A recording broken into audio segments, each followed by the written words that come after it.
And I'm going to take a quick look at using Excel as a database. And quite a lot of small companies would use Excel as a database because they may not have simply access to the likes of Access Database, etc. Also, maybe a lot of small gyms, small clubs, societies, etc. might also use Excel as a database. So we're just going to look at it from a database point of view. So the one thing you've got to realise that if you do also use it as a database, if you notice here, the actual top line is made different to everything else. So when you actually go into it, it knows it's different. You keep the names very simple and together. You will also notice there are no row spaces whatsoever all the way down. So they're the two things that you'll notice that are very different once you look at it as a database. And this can be done and kept as a database for lots and lots of reasons. Now, the only time I feel that it doesn't work well is if you've got quite a significant amount of information. So for argument's sake, if I was trying to keep information on yourselves, I would find this too cumbersome because there'd be a lot of information to be kept about a student. Whereas a simple gym or club or whatever, simply paying fees or whatever, would be fairly straightforward to keep on an Excel database. So that's what a Excel database might look like. So we're going to start working away on this now. So one of the main things you'd actually get from a database is you want to draw information out of it. And therefore we're going to look mainly at the database functions of counting, getting the average, the minimum and the maximum from certain items. And obviously there's a lot more, but they are the four that we're going to look at. Now to do that, and that's what this is here, and this is what it's about, is you need to create a space where you can put the criteria in that you actually want to search for a query, to search for a problem. And to do that is pretty straightforward. So I'm just going to do that right now, and I'm just going to increase the size of this so you can see what I'm doing. Very straightforward. I simply come up into here to opposite row 2 with my grey and just come down maybe 3 or 4. That's all I really need. I will insert those amount of rows. And again, for some reason this colour has gone with me, so I'll just highlight that. And I will go to clear all to make sure I got rid of it. And then I need to put exactly the same headings from here into my area that I'm going to use for a criteria to find different information. So all I'm going to do is simply highlight all of this, copy it, go up to row 3 or thereabouts. I could go to row 2, but I've simply chosen row 3, paste it down, and now I've got it ready so that if and when needs be, I can take information out of this in a similar manner on a regular spreadsheet, in a similar manner to a regular database. So this is going to be my criteria area. So like I said, we're going to look at several options in this respect. The first one we're going to look at is dcount. So I'll go over here, and again you can see it's exactly the same database and exactly the same area left up here. I think I left one row less, I did, but that doesn't matter. Whether it's 2, 3 or whatever, it really makes no difference. The difference is that you've actually got this. So we're going to just simply do all of these, but as you can see, I've just put exactly the same database on 4 different sheets for us to have a go. And in each instance, I'm going to ask you to put the answer into a particular cell. And in this instance, I'm going to say G5 at all stages. We'll put the answer there at all times. All right. So the first one is counting. So I want to know how many people have done test number 2. So I need to count how many people have done this particular test. So up in my criteria area, in the test number, I'm going to simply put 2 and enter. So that's all my criteria is up here. So I'm now going to go to G5, like we said, which is there, and I'm now going to start my function. So again, I'm going to say this is equal to, and for database functions, they begin with a D. So D, count. So you're familiar with the count function. This is exactly the same thing it's going to do, but it's connected to the database.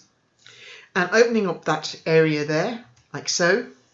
And again, this is much easier done with the function argument box up. So there it is. So the first thing I need to know is, what is the database that I'm looking for? Well, the database is from here all the way down. So that's the database. And I'll just go back up so you can see what we're talking about up here as well. So what is the field that I'm interested in taking this information from? And the field that I'm interested in taking this information from is actually this one here. So remember, these are the field names. So this is C7, so I'll just simply click on that. Then it says, well, from what criteria are you looking for? So the criteria is above. So I'm going to highlight from surname to result and coming down into the row where 2 is situated. Then OK. And that's telling us that there are 16 people who have sat test number 2, as you can see here. So and again, that's based on all this information here. So again, but we're now going to go to average. And again, it's the same database again. I'll just make it bigger again so you can see what's what. And in this average, what we're going to do is we want, what is the average of the result percentage? So this is the result percentage. And what I want to know is I want to know the average for test 4. So I'm going to put in test 4 here, because that's what I want. I know what is the average for everybody who has done test 4. So over in G5 again, and it could be any cell, but I'm just purposely choosing cell G5 to keep it simple. So in here, I'm going to again say equals, and again D, because it's a function for the database. So D average, open the bracket. And again, I'm going to go to the argument box because it's far easier to do it in this light. And again, what is the database? So the reference to the database is here, and I need to go all the way down. So there it is. I need to go all the way back up to the top. And what is the field that I'm interested in getting the average of? And what I'm interested in is the result field, not the test. This is just a criteria, remember. What I want is the average of the result. So this is the field that I'm interested in. But what is the criteria? Or is there a criteria? And there is. The criteria is up here. So I want, again, exactly the same criteria area. And I'm going to say OK. And that's telling me the average is 89.12% for these tests only from test number 4. And again, if I were to click on here now, and if I were to say test 2 and enter, you can see the average has changed because they're now looking at test 2, not test 4. And if I again was to change that to test 1, it changed again. And again, obviously this applies throughout. Okay, and let's get rid of that, for instance. And if I want the average of those having done module 1 IT, in here, I would say 1 IT and enter. And again, that's going to give me the average of those persons having done the module. Okay, that's average. And again, what I've just done there, you could do it to every one of them. So I'll just keep and do the other 2 now. So I'm now going to go to dmin.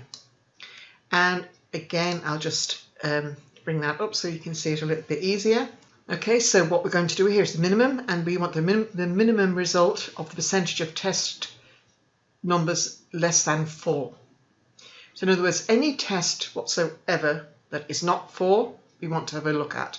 So in here, it has to be less than 4. So all the other tests, 1, 2, and 3 now will be included. And again, I'm going over to G5. And I'm going to say this is equal to D for database, but this is the minimum, so MIN, and open the bracket. Again, I'm going to get my function box now up and open. So again, what is the database? So by clicking into the database, I'm going to identify this all now. So clicking all of this, and again, if you've just taken down the actual range, you can actually type this in, but I still prefer to do it with the mouse because then I know it's accurate. All right, what is the field that I'm interested in with this, with the result of test numbers? So this is the minimum. So this is the field that I'm interested in because I want the minimum result for those with less from tests 1, 2, and 3. And the criteria, again, is the criteria area. And the bracket's closed and OK. So the minimum number that was identified in that area was 50. And the final one we're going to take a quick look at is Dmax. So I click on Dmax, and again the same thing, I'll just identify it. So we're going to do this now, we're going to do the Dmax. Again, up here what I want is the maximum result of the test area carried out on the 1st of the 1st 2019, but test greater than 3. So test number has to be greater than 3. The test date, and I don't think that really is, yeah, it's not in, it's anything greater than. So in here we're going to say it has to be 01/01/2019, and that's what the criteria is. So again, in G5 I'm going to do the maximum. So again, now this is equal to D max, open up the bracket, and again I'm going to go to my argument box, and there we have it. The database again is from here all the way down. Okay, the field that we're interested in is the result area, and the criteria that we're interested in is this area here, and OK. So remember, we're looking for anything greater than test 3 and greater than the 1st of the 1st 2019, and what is the maximum result to be seen. So we'll say OK, and there's a maximum in that respect. So that is some database functions for you to get to know.